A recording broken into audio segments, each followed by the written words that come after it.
Baik, Assalamualaikum warahmatullahi wabarakatuh. Selamat malam, salam sejahtera untuk kita semua. Pada kesempatan kali ini, di kesempatan UTS semester ganjil tahun akademik 2025-2026, dengan mata kuliah Sistem Pakar, kelas IF 802, Prodi Informatika PJJ SI. Nama saya Ujang Kamun, NIM 220401010212. Dengan dosen pengampu Ibu Cian Ramadana Asoltin Eskom Mkom. Pada UTS kali ini saya diberikan tugas untuk penerapan net bias dengan analisa Fairform dengan menganalisa Fairform algoritma net bias dalam berbagai penelitian dari beberapa jurnal dengan rentang waktu tahun 2020 sampai dengan 2025.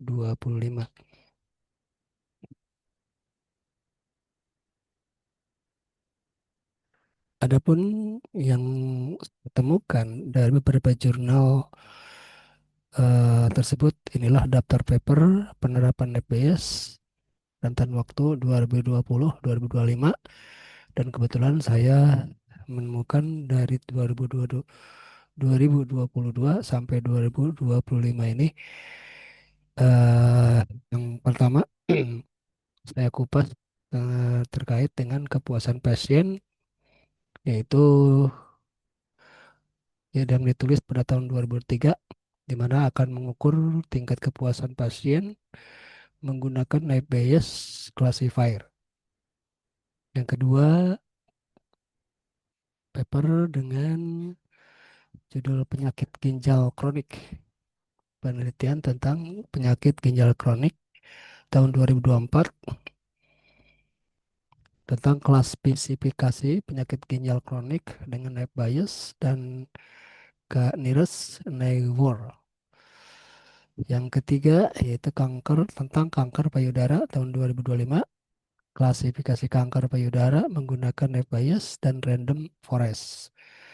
Keempat, tentang pengaduan masyarakat tahun 2022, menggunakan klasifikasi pengaduan masyarakat dengan algoritma net bias classifier. Dan yang kelima, minat baca perpustakaan 2024, klasifikasi minat baca pengunjung perpustakaan menggunakan net bias. Pada analisa manual perform net bias ini, kita akan melakukan analisa manual perform net bias dari kelima jurnal dengan perhitungan ilustratif berdasarkan metrik yang dilaporkan. Yang pertama, akurasi; kedua, presisi; ketiga, recall; keempat, F1 score. Dari buku pertama tadi yang ditulis oleh Hasugian et al. Tahun 2003, yaitu tentang kepuasan pasien dari dataset 200 responden yang terdiri dari dua kelas, yaitu puas dan tidak puas. Hasil laporannya contohnya adalah true positif itu atau TP itu 90, false positif atau FP itu 10, terus true negatif atau TN itu 80, terus false negatif atau VN itu 20. Maka perhitungan manual dari akurasi tersebut adalah di sini TP 90, TN 80, 90 tambah 80 dibagi 90 plus 10 plus 80 plus 20, hasilnya 85%. Nah, sekarang akurasinya berapa persen? Di sini ada akurasinya. Tadi akurasinya ya, itu 8%. Sekarang presisi. Presisinya itu 90%. 90% itu dari mana? Dari rumus TP dibagi TP plus EP. TP-nya 90, TP-nya 10, TP, TP 90 plus FP, FP 10. Jadi sama dengan 90%, itu presisinya. Sedangkan recall-nya itu rumusnya adalah sebagai berikut. TP eh, dibagi TP plus FN ya. TP 90, TP 90 plus 20. Hasilnya adalah 81,8%. Itu recall. Sementara F1 score yaitu hasil dari prapresisi dikali recall. Presisi dikali recall 90 dikali 81,8 dibagi presisi ditambah recall. Itu mendekati hasilnya adalah 85,7%. Demikian dari kepuasan pasien.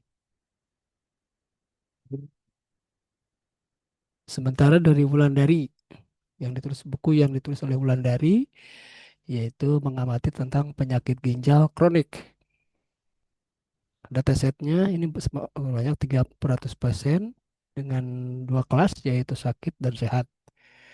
Dengan hasil laporan jurnalnya, yaitu true positif itu 120, false positif itu 30, true negatif TN 130, false negatif itu 120.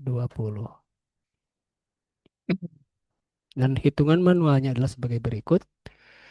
Untuk akurasinya mendapatkan skor 83,3%, untuk presisinya 80%, untuk recall-nya 85,7% dan F1 score-nya mendekati 82,8%. Selanjutnya dari Gurning, jurnal yang ditulis oleh Gurning pada tahun 2025 yaitu mengamati tentang kanker payudara. Dari dataset 569 dataset Breast Cancer Wisconsin. Dari hasil laporan jurnal itu true positifnya 90, false positifnya 15, true negatifnya 340, false negatifnya 24. Sehingga perhitungan manualnya sebagai berikut: akurasi 93,1%, presisi 92,7%, recall-nya adalah 88,8%, dan F1 score-nya mendekati 90,7%. Yang keempat dari Wabang, yaitu terkait dengan pengaduan masyarakat, yaitu datasetnya itu 500 pengaduan dengan dua kelas kategori, terkategorikan dan tidak terkategorikan. Dengan hasil laporan jurnalnya, contoh true positif 210, false positif 40, true negatif 230, false negatif itu 20. Dengan perhitungan yang manualnya adalah hasilnya 88% untuk akurasi, 80% untuk presisi, 91,3% untuk recall, dan mendekati 87,5% itu F score. Dan yang terakhir dari tulisan Murlena dan Saindra tahun 2024 dengan judul Minat Baca Perpustakaan, di mana datasetnya itu 400 pengunjung dengan dua kelas minat tinggi dan rendah. Hasil laporan jurnal contohnya adalah true positif 160, false positif 25, true negatif FN 190, false negatif 25. Dengan perhitungan manualnya sebagai berikut: akurasi 87,5%, presisinya 86,1%, recall 86,5%, dan F1 score-nya mendekati 86,5%. Nah, dari ringkasan hasilnya, dari ringkasan hasil analisis manualnya sebagai berikut. Jurnal dari jurnal Hasugian et al. 2003 itu akurasi 85, presisi 90, recall 81,8, F1 skornya 85,7%. Sementara Wulandari 83,3%, presisinya 80, recallnya 85,7, F1 skornya 82,8. Dari Gurning ETL 20 25, akurasinya 93,1%, presisinya 90,1%, recallnya 88,8%, F1 skornya 90,7%. Dan Wabang tahun 2022 akurasinya 88%, presisi 80%, recallnya 91,3%, F1 skornya 87,5%. Sementara Murlena dan Saindra itu tahun 2024 akurasinya 87,5%, presisinya 86,5%, recallnya 86,5%, F1 skornya 86,5%. Sementara untuk observasi utama, stabilitas net bias relatif stabil untuk dataset kecil hingga menengah dengan dua kelas. Perform terbaik dicapai pada dataset kanker payudara Gorning at 25 dengan F1 skor 90,7%. Recall lebih tinggi cenderung lebih tinggi dari presisi pada klasifikasi pengaduan masyarakat menunjukkan sensitivitas model. Demikian eh, analisa mempergunakan night bias. Demikian, terima kasih. Wassalamualaikum warahmatullahi wabarakatuh.